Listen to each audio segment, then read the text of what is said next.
আরজিকর আন্দোলন শেষ নয় আশফাকুল্লাহ, বলার অপেক্ষা রাখে না, তুমি নিশ্চয়ই করে সমর্থন করবে, কিন্তু পরিণতি কি হলো? আরজিকর আন্দোলনকে যদি আমরা দেখি গভীরভাবে, তাহলে ওই 9 আগস্টের ঘটনা যখন ঘটছে, সেদিন আমি একজন পিজিটি, আমার পিজিটির মনের মধ্যে কী ছিল যে 9 আগস্ট কি ঘটেছিল, কেন এই রকমের ঘটনা ঘটলো, সেই সত্যের কাছাকাছি আমরা পৌঁছতে চেয়েছিলাম। তাহলে সেই দোষীদের গ্রেপ্তার চেয়েছিলাম যে অভয়া ন্যায় বিচার পাক। তাহলে সেই পাওয়ার জায়গা এখনও আছে।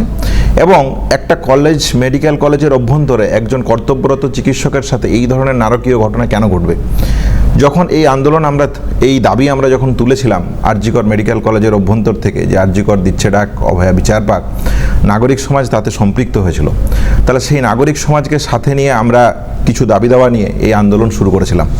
সেই চলমান অভয়া আন্দোলনের রেস ধরে আজকের জায়গাতে আপনি যে প্রশ্ন করছেন দাদা, তাহলে সেটাতে বলতে হয় যে স্বাভাবিকভাবেই আজ কলেজগুলোতে যে থ্রেড কালচার, যে রেগিং, যে অপসংস্কৃতির চর্চা, যে জায়গাগুলো বিদ্যমান হয়ে আছে, তাহলে যার ফল অভয়া, যার ফল আজকের কসবার ল কলেজের ঘটনা এবং অগণিত ঘটনা পশ্চিমবাংলার বুকে।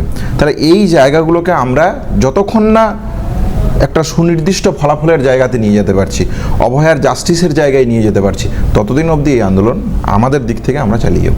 তোমরা কি কসবার ঘটনার পর আরজিকরের আন্দোলনকে আরও একটু বেশি পরিমাণে যোগ করে এগিয়ে নিয়ে যাওয়ার একটা চেষ্টায় কোথাও রয়েছে?